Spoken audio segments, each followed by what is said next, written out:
거기 마당에 보면 건물 앞에 마당이 있는데요. 마당에 보면 그 나무 한 그루가 앙상하게 이렇게 나무 한 그루가 크게 좌우로 이렇게 쭉 퍼져 있어요.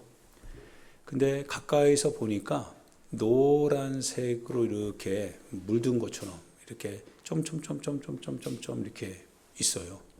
가까이서 더 가까이 가서 보니까 그게 그 봄철에 가장 먼저 피는 산수유 꽃이더라고요. 그 앙상한 갈색의 초라한 그 가지인데요. 그런데 그봄 기운을 맞아서 얘가 이렇게 산수유 꽃을 피지는 않는데 이렇게 몽울이 져서 닥지닥지 이렇게 쫙 붙어 있더라고요. 아마 4월 달에 이제 가게 되면 산수유 꽃은 이제 볼 수 없겠죠. 왜냐하면 다 질 것이니까요. 그래서 지금 아마 그 담당하시는 분 가족이 지리산에 간대요. 내일인가요? 다 이번 주. 그러면서 지리산에 지금 산수유 축제가 한다고 하더라고요. 그래서 산수유 그 사진을 쫙 찍으러 간다고 하는데 산수유가 만발해 있대요. 굉장히 아마 아름다울 것 같은데요. 예수님께서 산상수훈에서 마지막 7장에 이렇게 나아가기 전에, 그러니까 7장을 마무리하기 전에 사람들에게 이런 얘기를 하세요. 솔로몬이 입은 모든 영광으로도 이 꽃 하나만 갖지 못하였느니라, 이 말씀을 하시죠. 솔로몬이 참 많은 영광을 가졌죠. 솔로몬이 그 자기가 하나님으로부터 받은 그거를 계산하려면 계산이 안 되죠. 너무 많은 걸 가졌으니까요. 그런데 예수님께서요, 그 솔로몬의 그 모든 영광, 그 영광을 다 합쳐도 이 꽃 하나만 갖지 못하였다라고 하는 말씀을 하세요. 매년 철마다 이 꽃들이요, 매년 철마다 겨울이 지나면 피지 말라고 해도 그게 자신들의 꽃의 운명이죠. 봄 기운이 돌면 자연스럽게 필 수밖에 없습니다. 하나님의 뜻을 거역하지 않는 거죠. 가장 작지만, 그런데 작은 그 꽃이요, 하나님의 뜻대로 그대로 맺어가더라 이거예요. 하나님의 뜻대로 사니까 그게 바로 그의 어떻게 보면 하나님 앞에서 그 뜻을 성취하는 거죠. 꽃은 꽃 나름대로 성취하는 거예요. 하나님이 그렇게 하시라 하신 대로요. 반면에 솔로몬 같은 경우는 그 많은 것을 가졌지만 그러나 결국 그는 나중에는 끝말이 그렇게 좋지는 않았죠. 많은 것을 가졌음에도 불구하고 하나님의 뜻을 성취하지 못한 사람에 비하여 아무것도 없는 앙상한 그 한 그루에 불과한 나무라고 할지라도요, 하나님께서 철 따라 그렇게 꽃을 피우고 열매를 맺으라고 하는 그 말씀을 그대로 따라 나가는 그 나무를 보면서 예수님이 하시는 말씀이에요. 솔로몬이 입은 모든 영광으로도 이 꽃 하나만 갖지 못하였다, 이 말씀을 하시더라 이거죠. 할렐루야. 사랑하는 여러분, 우리의 인생이 이렇게 살다 보면요, 참 많은 염려, 근심, 걱정 있는 것 같습니다. 저도 그렇고요. 그런데 우리가 하나님 앞에 이렇게 예배에 대해서도 한번 생각해 보면 우리가 많은 예배를 실은 드리죠. 많은 예배를 드리지만 그러나 정작 하나님이 원하시는 하나님의 뜻을 성취하는 그런 한 번의 예배를 우리가 얼마나 드렸을까라고 하는 생각을 갖습니다. 하나님의 원하시는 예배를 드리는 그것이 어떻게 보면 예배자가 가지고 있어야 될 주님의 뜻을 성취하는 실은 영광이 되는 거죠. 하나님 앞에서 우리가 하나님이 원하시는 그와 같은 뜻을 성취해 나가는 것. 그래서 이것을 행할 수만 있다면 솔로몬이 입은 모든 영광으로도 이 꽃 하나만 갖지 못하였다. 즉 하나님의 뜻을 성취하는 그 꽃 하나만도 못하다라고 할 때 하나님이 원하시는 예배를 우리가 드릴 수 있고 드리고 있다면, 그러면 하나님이 그 솔로몬의 입은 모든 영광, 우리가 추구하고자 해서 가질 수 있는 모든 것에 초월하여서 실은 하나님이 원하시는 예배자가 될 때 그걸 하나님이 가장 기뻐하실 수 있으시며 우리에게는 그것이 가장 큰 영광이 될 수 있다라고 하는 사실입니다. 할렐루야. 하나님의 뜻을 성취하는 것이 우리 인생의 목표고 방향이고 그리고 우리의 목적이 되어야 되는 거죠. 하나님의 뜻을 성취하는 것이 바로 하나님이 우리에게 주시는 신앙의 권리이다 라고 하는 것을 말하고 싶습니다. 예수님께서 이제 예루살렘으로 올라갑니다. 여러분 다 알고 계시죠? 예수님이 예루살렘에 올라가는 그 목적은 무엇입니까? 요한복음 12장에 의하니까 예수님이 이렇게 말씀을 하세요. 제자들에게 인자가 이제 영광을 얻을 때가 왔답니다. 인자가 하나님의 영광을 얻을 때가 왔다. 그런데 그 영광을 우리가 생각해 보면 이렇게 생각이 될 것 같아요. 오늘 여러분 한번 여러분의 인생을 생각해 보면 잘 되고 싶잖아요. 그죠? 행복하고 싶고 돈도 많이 벌고 싶죠. 그리고 때로는 솔직하게 우리가 남 부끄럽지 않을 만큼만 뭐 더 넘치면 또 어떻게 될지 모르겠지만 그래도 그 정도는 좀 살고 싶은 욕구가 우리 각자에게 있는 거 아닐까요? 그래서 어떻게 보면 우리의 신앙생활하는 그 목적, 의미를 한번 따져보면 하나님 앞에 간구하는 우리의 기도 제목을 이렇게 생각해 보면 다 잘 되는 거 아닐까요?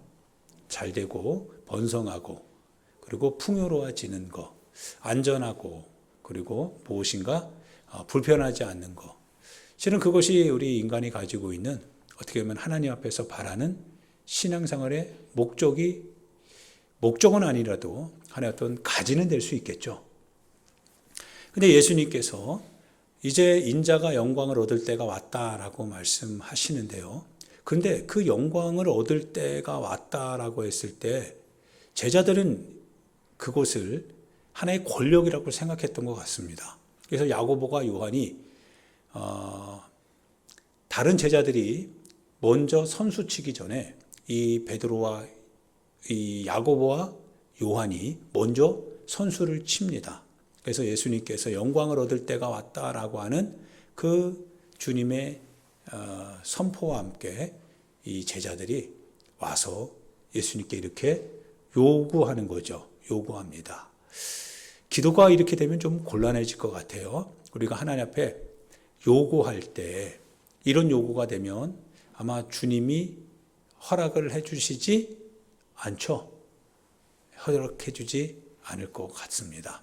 왜냐하면 주님이 얻는 영광과 그들이 추구하는 영광은 다르기 때문에 주님이 가지고 있지 않는 것을 줄 수는 없잖아요. 제자들이 이렇게 얘기합니다. 예수님, 우리 형제들이 우리의 아들 요한과 야고보, 우리 형제가 주님 영광을 얻을 때, 그래서 주님 보좌 가운데 이제 앉으실 때 이제 주님이 왕이 될 거 아니겠어요? 그러면 하나는 주님의 우편에 앉게 해주시고 하나는 주님의 좌편에 앉게 해 주옵소서. 이렇게 예수님께 청을 합니다. 청을 해요. 근데 예수님께서 그 제자들의 요구하는 그거를 듣고요. 뭐라고 하시냐면 너희는 너희가 구하는 것을 알지 못한대요. 그러니까 어떻게 보면 그들이 예수님을 앞에 두고 예수님이 말씀하시는 영광, 예수님이 가르치시는 그 하나님의 뜻을 성취하는 그와 같은 삶의 이 방향, 길에 대하여서 그거를 얘기해 줬더니만 제자가 그거를 자기식대로 들은 거예요. 자기 방식대로 들은 겁니다. 그러다 보니까 갑자기 주님이 하시는 그 말씀이 자기 방식대로 듣다 보니까 주님이 이렇게 되려나 보다. 지금까지 그 주님을 믿는 주님을 믿는 우리의 희생이 이제 드디어 결실을 보게 되는구나라고 하면서 이제 주님이 지금까지 보았던 주님의 모습을 우리가 한번 생각해 보건대 사람들에게서 주님이 왕이 된다고 한다면 사람들이 거절할 사람 한 사람도 없을 것 같더라 이거예요. 그분이 한번 말하면은 그대로 모든 거 이루어지니까, 뭐 배고프면 주님이 다 채워주시니까 그 주님이 이제 영광을 얻는다? 와, 면류관 쓰는 것 같죠. 왕이 전쟁에서 이겨서 그래서 막 거리로 들어올 때 막 사람들이 종려나무 가지를 흔들면서 꽃을 막 뿌려가면서 막 찬송 소리를 막 하듯이, 노래 부르듯이, 그래서 개선 장군을 향해서 막 환호성을 부르듯이 예수님이 그렇게 오시는구나. 야, 예수님 드디어 영광을 받으시는구나 라고 자기 방식대로 생각했겠죠. 그게 그가 가지고 있었던 경험이고, 그것이 바로 영광이라고 하는 단어와 매칭될 수 있는 그 제자들의 생각이었거든요. 지식이었거든요. 충분히 이해할 수 있어요. 예, 그것이 사람의 살아가는 삶에 당연한 거니까요. 합리적인 거거든요. 그런데 예수님이 너희가 알지 못한대요. 여기서 단절이 이루어집니다. 여기서 하나님과 우리 사이에 단절이 이루어지죠. 이 단절된 이 틈을 실은 넘어가야 됩니다. 이게 신앙생활입니다. 넘어가야 됩니다. 넘어가야 돼요. 그런데 제자들이 그걸 넘어가지 못하고요. 여기서 이렇게 본 거예요. 예수님 하신 말씀을 그대로 들으면서 상상을 해보세요. 예수님이 그 말씀을 할 때 그 말씀을 내가 이렇게 받아들이면서 그 말씀하신 것을 내 안에서 소화한 거예요. 소화하고서 나온 게 뭐냐면 주님 영광 얻으실 때 하나는 나는 주님의 우편, 내 요한 야고보 중에 한 명은 주님의 좌편에 앉게 해주세요. 얘기를 다 한 겁니다. 충분히 그럴싸하지 않습니까? 여러분 이렇게 얘기할 수 있겠죠. 교회가 이래야 되는 거 아닙니까? 이렇게 얘기할 수 있지 않을까요? 여러분 하나님 앞에 이렇게 얘기할 수 있죠. 우리가 예배 드릴 때도 우리가 교회 나오는 거, 우리가 신앙생활하는 거는 이런 목적으로 신앙생활하는 거 아닐까요?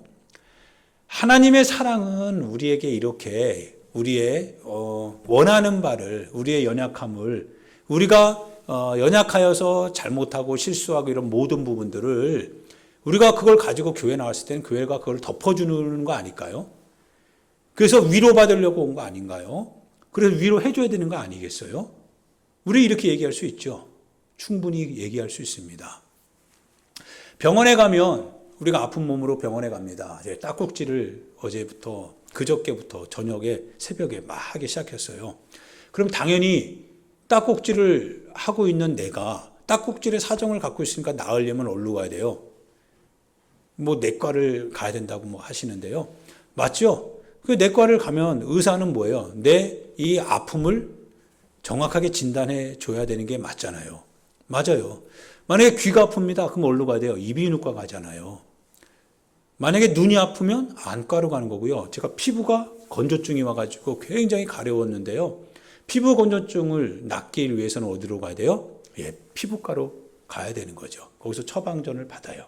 다른 거 받는 게 아니죠. 예, 교회도 마찬가지죠. 교회에 대한 우리 생각이 있습니다. 그리고 신앙에 대한 우리 생각이 있습니다. 그래서 그 생각과 그 우리의 가지고 있는 합리적인 얘기를 당연히 할 수 있죠. 할 수 있습니다.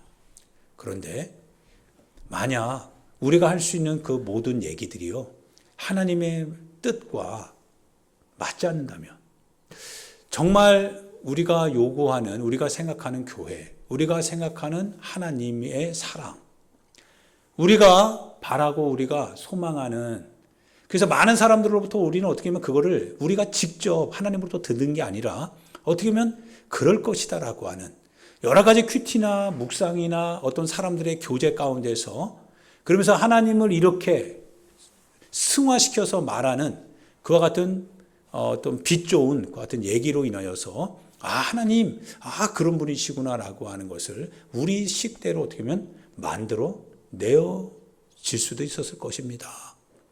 그리고 그것을 우리 안에서 뭐예요? 프레임처럼 가지고 있을 수 있을 거예요. 하나님은 이런 분이시다.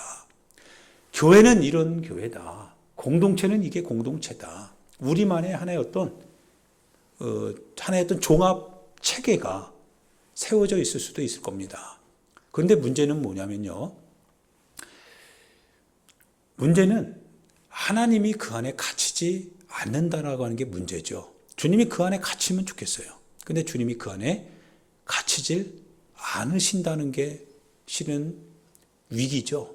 우리의 생각의 위기, 우리의 경험의 위기, 우리의 삶의 위기, 우리 신앙생활의 위기입니다. 그것이 위기일 수밖에 없는 것은 충돌이 되기 때문에 그렇습니다.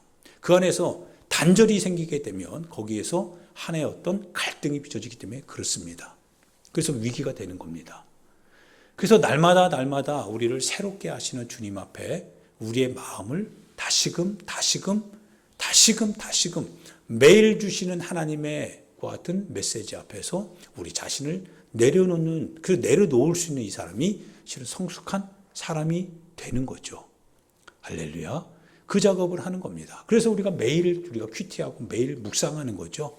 어제 것을 가지고 오늘을 보는 게 아니라 오늘 주시는 하나님의 눈을 다시금 얻어서 오늘을 새롭게 살고 싶어하는 우리의 영혼의 그 바람을 이루기 위하여서 그래서 오늘 새롭게 계속적으로 묵상하고 큐티하고 나가는 거 아닌가요? 제자들이요, 예수님의 3년 반의 그와 같은 이 공생의 기간 동안에 예수님이 하신 그 일들과 그리고 일반적으로 그 당시 로마의 개선장군, 전쟁을 치르면서 승리하며 올라오는 그 개선장군의 그 모습, 그게 영광이었거든요. 글로리아죠. 영광이었는데 그 영광을 보면서 그들은 깊이 그들이 가지고 있는 관념 안에는 영광을 얻을 때가 왔다라고 하는 것은 결국 그들과 같은 식의 영광인 줄 생각했던 거겠죠. 그래서 그들도 역시 마찬가지로 하나의 권력을 그들도 가지려고 했던 것 같습니다. 근데 주님이 너희는 너희가 구하는 것을 알지 못한답니다. 그러면서 예수님께서 이런 말씀을 하세요. 너희가 섬김을 받으려면 섬기는 자가 되어야 되고 너희들이 으뜸이 되고자 한다면 그러면 너희들이 누군가의 꼴찌가 된다는 겁니다. 즉 교회 안에서 이런 거죠. 여러분들이 교회 안에서 마땅히 하나님 앞에서 이렇게 그것을 추구하는 마음이 있다고 한다면 실은 그 반대편에서 그거를 추구하는 자를 위해서 여러분들이 그 밑에 서라고 하는 거가 똑같습니다. 인자가 온 것은 섬김을 받으려 오는 것이 아니라 도리어 섬기러 왔고 자기 목숨을 많은 사람의 대속물로 주려 함이니라 라고 하는 그 말씀을 들을 때 이 말씀은 그 제자들이 생각하는 영광과 전혀 다르죠. 정말 이질적이고 있을 수 없는 얘기거든요. 사람들은 무엇인가 자기를 이렇게 덧입기를 원하죠. 무엇인가 가지기를 원하고 성취하기를 원하고 갖기를 원하고 추구하는 바가 이루어지기를 원하죠. 자기가 원하는 바, 자기가 원하고 있는 목적을 반드시 성취하여서 그 성취감을 드높이는 걸 사람들이 원하죠. 교회도 역시 마찬가지죠. 원하는 것을 얻고 싶죠. 하나님 앞에서 예배 드릴 때도 그 예배를 통하여서 자기 자신의 어떤 목적을 달성하기를 원하기도 하지요. 그런데 하나님께서는 예수님은 이런 말씀을 하시는 거예요. 너희가 구하는 것을 너희도 알지 못한대요. 즉 너희가 하나님께로 구하는데 근데 하나님이 주시는 건 그런 방식이 아니라는 거예요. 하나님이 주시는 방식이 아닌데 그런데 너희의 방식으로 하나님이 이것을 주시기를 구하고 있다라고 하는 거예요. 하나님이 주실 수가 없죠. 하나님이 그거를 하나님의 것이 아니거든요. 이게 모순이라고 하는 겁니다. 모순인 거죠.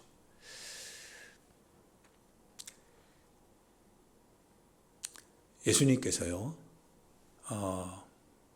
이제 그 영광을 얻을 때가 왔다고 하시면서 그러면서 이 말씀을 하세요.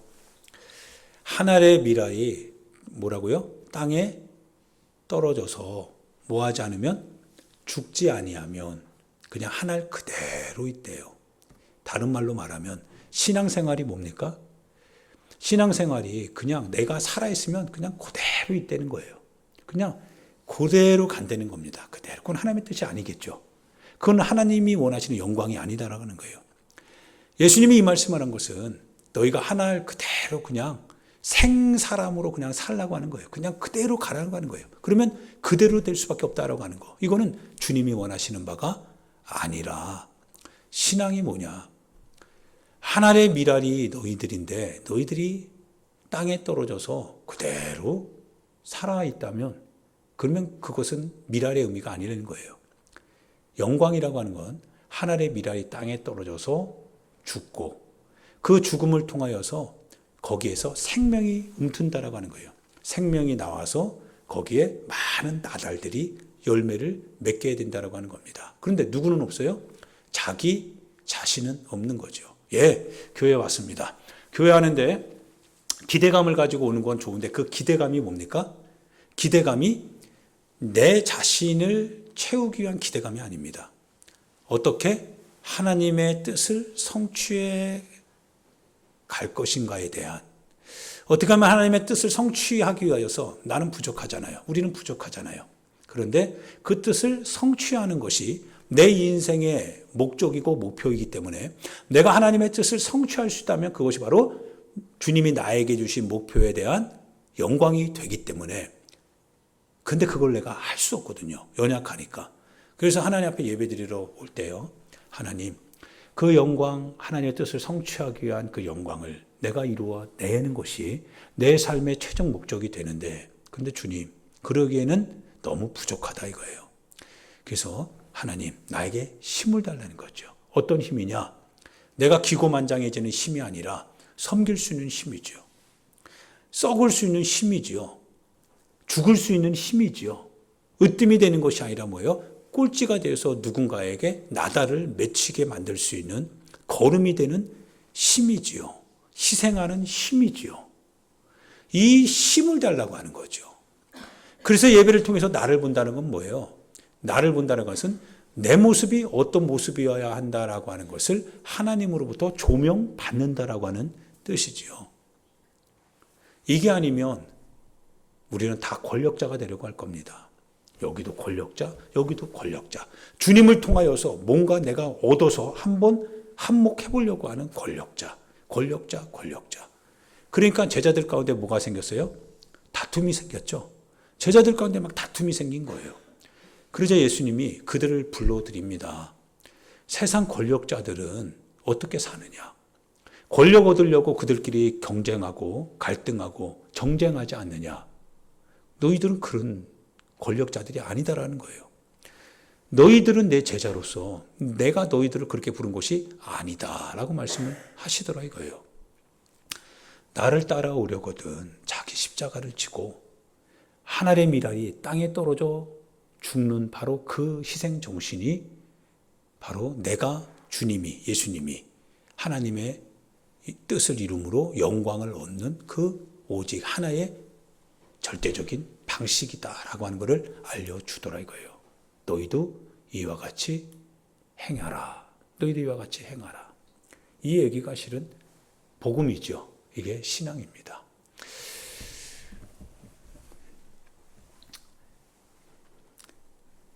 우리가 가지고 있는 신앙의 권리는 무엇입니까? 라고 질문을 던지고 싶습니다. 여러분이 신앙을 가지고 있을 때 하나님 앞에 여러분이 요구하고 여러분이 간청할 수 있는 그 권리가 있습니다. 그러나 그 권리는 어디에 국한되어졌고 어디에 제한을 받습니까? 라고 말하고 싶습니다. 우리가 신앙을 가졌고 그래서 하나님의 자녀가 되었기 때문에 우리가 신앙 안에서 하나님의 이름을 부르고 우리가 기도할 수 있는 그 권리는 누구에게나 다 주어져 있지만, 그러나 그 권리, 그 기도의 권리가 많은 것을 다 허용하는 권리는 아니다라고 하는 걸 여러분이 알고 있을 것이라 생각이 됩니다. 우리가 가지고 있는 기도할 수 있는 권리는 제한을 받습니다. 우리가 하나님의 사랑을 힘입어서 우리가 우리의 삶을 하나님의 자녀의 축복을 누릴 수 있는 권리도 제한을 받습니다. 어떤 제한에 있습니까? 그 제한은 바로 복음 안에서 예수 그리스도의 영역을 벗어날 수 없는 그 제한점입니다. 우리는 예수님 안에서, 그 예수님 안에서 벗어나는 건 하나님이 우리에게 주시는 권리가 아니다라는 거예요. 우리 신앙은 예수 그리스도 안에서 국한되어져서 살아가는 권리입니다. 다른 말로 말하면 예수님께서 명령하신 바를 우리가 거절할 수 있는 권리는 없다라고 하는 거죠. 예수님께서 살아가셨던 그 삶의 방식을 우리가 거절할 수 있는 기도의 권리는, 하나님의 사랑 안에서 그거를 합리화시킬 수 있는 권리는 없다라고 하는 겁니다. 모든 우리에게 주어지는 이 권리는 다 예수 그리스도 안에 국한되어지고 예수 그리스도의 복음으로 말미암아 통제되어지고 제한되어지고 있다라고 하는 사실입니다. 따라서 우리가 하는 이 모든 신앙의 권리는 복음이 지향하는 바 단 하나입니다. 영혼 구원이죠. 영혼 구원입니다. 영혼을 구원하기 위하여서 주님이 썩어지는 거죠. 영혼을 살려내기 위하여서요, 주님이 우리를 섬기시는 거고 희생하는 것이죠. 영혼을 구원하는 이 목적을 이루기 위하여서 주님이 우리를 파송하는 거죠. 우리를 제자 삼으라고 우리를 제자화 하시는 거죠. 주님이 우리 가운데 하나님의 사랑을 말하고 복음으로 우리 영혼을 죄로부터 의 가운데로 불러주시는 그 오직 하나의 목적이 있다고 한다면 바로 너희가 영혼을 구원하라고 하시는 주님의 메시지이지요. 바로 우리가 섬기는 이 모든 섬김의 근간이 되는 그 이유도 무엇이냐? 영혼 구원을 위하여 섬기는 거죠. 섬기는 것은 영혼에 대한 생각이 없으면 섬길 수가 없습니다. 희생하는 것이 영혼을 향한 주님의 마음을 알지 못하면 희생할 수가 없지요. 나랑 상관없는데 내가 뭐하러 그의 희생이 되어야 되느냐. 이게 세상 사람들이 생각하는 바 아닙니까? 가난한 것은 그가 가난한 것이지 내가 가난하지 않다 이거예요. 어려운 건 그가 어려운 거지 내가 나랑 무슨 상관이냐 이거예요. 영혼에 대한 관심이 없으면 그런 거죠. 너는 너, 나는 나. 그러나 교회는 그런 게 교회가 아니죠. 하나님의 사랑도 그게 하나님의 사랑이 아니죠. 그래서 하나님의 교회의 근간이 되고 하나님의 교회의 설계도가 되는 오직 하나의 설계도가 있다고 한다면 바로 영혼 구원을 위한 섬김의 기둥이요. 영혼 구원을 위한 희생의 기둥이요. 영혼 구원을 위한 우리의 낮아짐의 기둥들이 있다 이거예요. 그 기둥들 위에다가 하나님의 집을 세워가는 겁니다. 자기의 집이 아닙니다. 자기의 주장, 자기의 고집의 집이 아닙니다. 자기 생각의 집이 아니다라고 하는 거예요. 자기가 원하는 바를 실현하는 장소로서 교회가 주어지고 있는 게 아니다라고 하는 거예요. 자기가 원하는 바를 얻기 위해서 교회에 오는 거, 올 수는 있어도 그거를 쟁취할 수는 없을 수도 있다라고 하는 겁니다. 교회에 오는 목적은 주님이 원하시는 기둥을 세워가기 위하여서 우리가 교회에 오는 것이고 우리 밖으로 나가서도 우리가 그리스도인의 같은 삶을 따르는 제자라고 하는 것을 성취하기 위하여서 우리가 밖에 나가서 신앙생활 또한 하는 거겠죠. 바로 이렇게 하는 모든 이유가 뭐냐? 영혼 구원을 위하여서 하는 것이다 이거예요. 그 영혼 구원을 위하여서 복음을 전하는 겁니다. 복음을 전해야죠. 하나님의 복음을 전해야 됩니다. 하나님의 복음을 전하고 그 복음 안에서 우리를 부르신 하나님의 뜻이 성취될 수 있도록. 그래서 그것이 만약 우리에게 요구한다면 우리가 희생을 하는 것이고 만약 그것이 우리에게 무엇인가를 간청하고 있다면 즉 영혼 구원을 위하여서 우리에게 무엇인가를 하나님의 뜻 안에서 간청하고 있다면 그 간청함에 대하여서 그 영혼을 얻기 위하여서 우리가 순종하고 섬김을 다하는 거죠. 할렐루야. 복음 전하는 삶, 바로 이것이 영혼 구원을 위한 예수 그리스도의 영광이지요. 그래서 하나의 미랄이 자기 자신이라고 한다면 자기 자신이 그렇게 죽음으로 말미암아 영혼 구원을 위한 하나님의 뜻을 성취하겠다라고 하는 주님의 선언, 이게 복음입니다. 이게 복음입니다. 이거 외에 다른 복음이 없다라고 하는 거예요. 할렐루야. 신앙생활을 여러분이 하고 있습니다. 여러분이 신앙생활을 하는 이 궁극적인 이유, 궁극적인 목적은 뭐냐면 단지 하루하루 내 영혼이 잘 되고 잘 살고 물론 그것도 포함되겠지만 그걸 조금 더 초월하여서 여러분을 잘 되게 하고 여러분을 번성하게 하기도 하고 여러분의 영혼을 평안하게도 하시는 하나님이 가지고 있는 그 뜻의 마지막 정상은 무엇이냐? 바로 너희가 영혼을 구원하기 위하여서 복음을 따라 살아야 된다라고 하는 그 메시지입니다. 복음을 따르는 삶, 영혼 구원하라 이거예요. 영혼을 구원하라. 그 복음 전하는 삶입니다. 할렐루야. 옆 사람 보고 인사할까요? 복음을 전하는 삶을 살아갑시다. 할렐루야. 이것이 예수님의 영광이랍니다. 이것이 예수님의 영광이랍니다. 근데 제자들은 어떻게 했어요? 영광을 놓쳤죠? 착각했어요.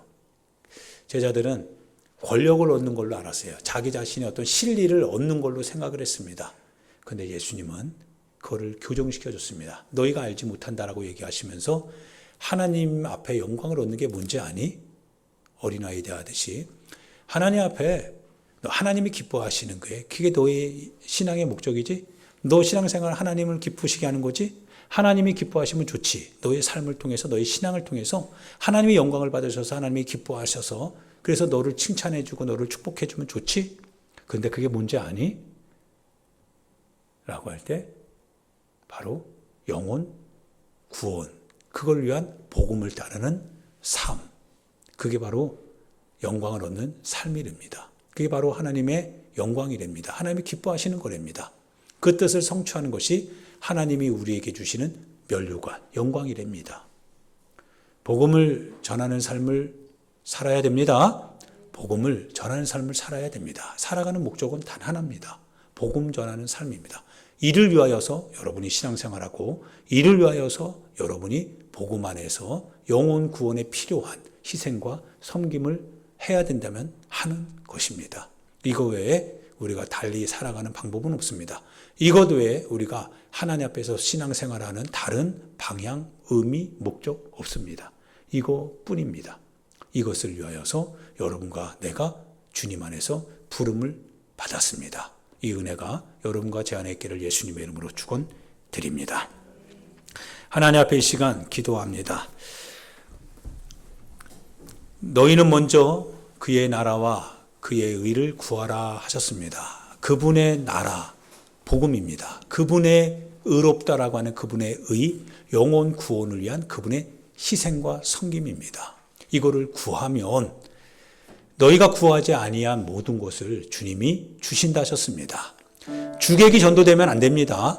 주객이 전도되면 안 됩니다. 사랑하는 여러분, 복음을 전해야 된다고 한다면 전하는 자가 복음을 인해서 살아야 될 수 있는 그 모든 제반 조건을 주님이 주시는 겁니다. 이게 주님의 원리입니다. 우리는 뭔가를 가져야 할 것이라 생각하는데요. 그런데 주님의 주시는 권리는, 주님의 주시는 방법, 그 뜻은 너희가 내 뜻을 따라 살면 주님이 너희가 구하지 아니한 것도 주님이 주신다라고 하는 겁니다. 이 모든 것을 너희에게 더하여 주신다라고 하시는 겁니다. 목사로서 여러분에게 권면하고 당부하는 것이 이겁니다. 여러분이 구하기 전에 여러분이 무엇이 필요한지를 주님이 아신다고 합니다. 아시는 주님이 그러면 그 주님이 원하는 게 뭔가를 생각하여서 그분의 뜻대로 산다면 그러면 주님이 주님의 뜻대로 살아가는 여러분을 향하여서 여러분에게 여러분이 필요한 모든 것을 주실 것입니다. 믿음을 가지고 살기를 원하는 것이 목사의 마음입니다. 하나님의 뜻대로 한번 살아봅시다. 하나님의 뜻을 집중하며 한번 나아가 보시길 부탁드립니다. 다른 어떤 것을 우선순위 두지 마시고 오직 하나님이 원하시는 것, 그분의 영광이 되고 그 영광이 여러분의 면류관이 되는 바로 그것을 위해서 여러분이 한번 실행해 보기를 원합니다. 그것을 실행해 볼 때 그렇게 해서 여러분의 삶이 어떤 삶이 되는지 한번 우리가 경험해 보기를 원합니다. 할렐루야. 그 하나님이 하실 겁니다. 하나님이 반드시 하실 수 있으십니다. 이 시간 우리 같이 주여 한번 부르고요. 오직 복음만 생각하십시오. 영혼 구원이 주님이 원하시는 가장 원하시는 뜻입니다. 영혼 구원을 위하여서 필요한 것, 영혼 구원을 위하여서 섬길 수 있는 것, 영혼 구원을 위하여서 희생할 수 있는 것, 영혼 구원을 위하여서 우리가 복음을 따를 수 있는 것, 하나님 그 삶이 되게 해달라고요. 우리 주여 한번 부르고 우리 하나님 앞에 기도하도록 하겠습니다. 기도합니다.